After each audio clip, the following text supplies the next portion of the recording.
So I'm sitting here tonight with Karen Hudes. Karen, you went to Yale Law School. You were the senior counsel for 21 years with the World Bank. Can you tell me why? What prompted you to become the whistleblower? It was the right thing to do. I had to do it. That was my job. My job was to make sure that people played by the rules. It was a bank, and you don't play around when you're working at a bank. You follow the rules. So what happened at the World Bank? When you became the whistleblower, you jeopardized everything that you worked for. Can you tell me what you saw? What happened that made you give up that 21 years that you've worked for? I saw corruption. I saw that poor people weren't getting what was coming to them. They were starving. And the reason they were starving was that people were making sure that the money that was intended for the poor was lining somebody else's pockets. It started in the Philippines with the president of the Philippines, who was impeached, and he had to give back the millions of dollars that he stole. And when I saw that happening, and when the Supreme Court Chief Justice in the Philippines saw that happening, we were making sure that that wasn't going to continue. But that wasn't what people who were in management at the World Bank wanted. What they wanted was to keep the money flowing in the wrong direction. So who did you go to? Who did you reach out to? I did my job. I went to the people inside the World Bank, and I ultimately went to the audit committee of the World Bank, and I told them that we were failing in our job, which was to help the poor in the Philippines, and we were failing the government in the Philippines, who was trying to do the right thing. So what was their response? Their response was to cover everything up that needed to be disclosed. So at that point, did you decide to go beyond the World Bank, beyond the people that you were working with? Did you reach out to the community that you were dealing with? I followed the rules of professional responsibility for the legal profession, and I did what the Senate and the House of Representatives required at the World Bank. What they required was that any lawyer or accountant that saw that money was going in the wrong direction was supposed to disclose that up the corporate ladder, which is what I did. I went to the audit committee. It was only when people didn't do their job that I did what the requirement for lawyers is, and that is I ultimately went to the U.S. Congress, and I told them that there was corruption and that the lawyers were being prevented from doing their job. At what point, because we know that you were let go, at what point did you feel your job was in jeopardy? It was always in jeopardy, but that wasn't going to prevent me from doing what I had to do, because I was trained to do my job, and my job was simply to make sure that the information that the board needed so that they could do their job went to the board. A cover-up in a bank is a terrible thing because money gets spent where it's not supposed to go. Now, we were told that an outside accounting firm was hired to come in and look at the books. What happened with that? Yes, I spoke to the audit committee, and I told them that they needed to get an outside audit firm to come in. And what happened was the audit firm didn't follow the rules. There's something called the Public Company Accounting Oversight Board that put out rules for the accounting profession. And what ultimately happened was the man who was the controller at the World Bank put me in touch with the umbrella organization for accountants. That's the IFAC, International Federation of Accounting. And I told them everything that I told the U.S. Congress. For the average person who's watching this right now, who may not totally comprehend the magnitude of the World Bank. Can you tell me who was suffering with this corruption?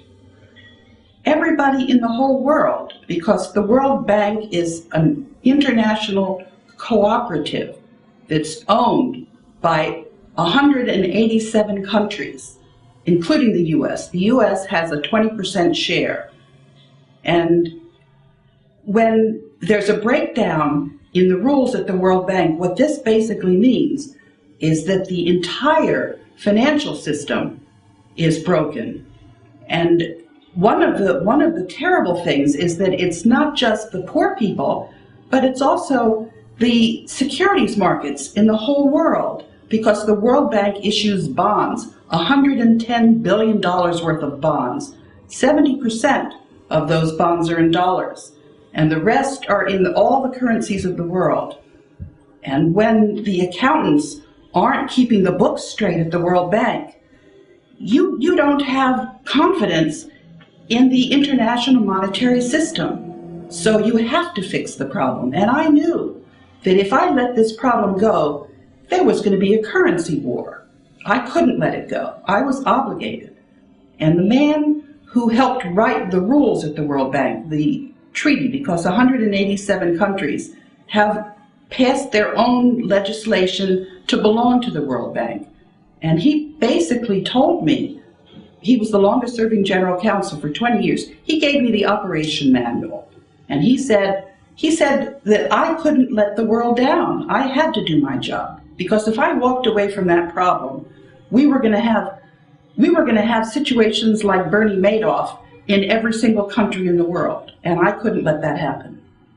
You also had told me that it would jeopardize our standing within the world.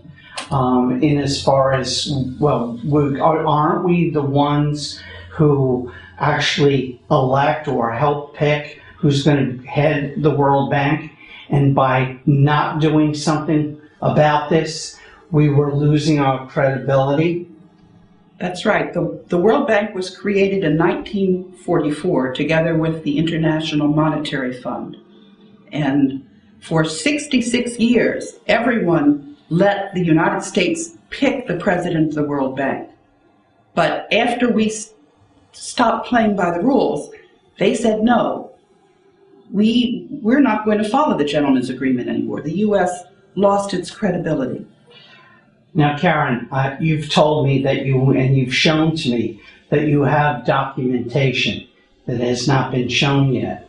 I know you've spent hundreds of thousands of dollars on lawsuits that you have personally filed. Just recently, you've had a breakthrough with Congress. Can you tell me something about that? Yes. Well, basically, it wasn't me who had the breakthrough. What I simply did was I told Congress what had to happen, and Congress asked the U.S. Government Accountability Office to do a study of the World Bank. And the World Bank refused. 3 senators, Senator Lugar, Leahy, and Bayh, asked for the US GAO to find out what was going on. And the World Bank refused to answer the questions. Can you imagine? That's contempt of Congress. Wow. You can't let that happen. And so when the World Bank asked Congress for money, guess what Congress said? They said no. They said, we're not gonna give you a blank check. We have to make sure that the money is spent the right way. And if you're not going to answer the questions of the US GAO, we would be remiss if we appropriated that money. That happened on the 9th of March. That was the House Appropriations Committee. So for all the people that are watching this video right now, what would you like them to do? I would like them to do their jobs as citizens and hold their government accountable and make sure that they thank the Appropriations Committee for making sure that the GAO studies completed. And I would like to make sure that they hold their Congress people accountable, their senators and their representatives in the House. I'd also like them to learn what they need to know about the international monetary system, because they can't just leave it up to lawyers like me. They need to protect me. They need to get me back at the World Bank. So bottom line here, if we do nothing about this, what's the end result? The end result is that people won't know whether the dollar is going to stay the international currency. Because if the U.S. can't be counted on to play by the rules, why should they hold dollars? Why shouldn't their ministers of finance hold a different currency? And if the dollar loses its status as the international currency, this country is going to be in a very difficult, tight spot. We have to be credible. We have to be accountable. We have to follow the rules. Is there anything else you'd like to say? I'd like to thank all the people that have been helping me and standing behind me. And there have been a lot of them. Because they know that people that are on the firing line have to do their job.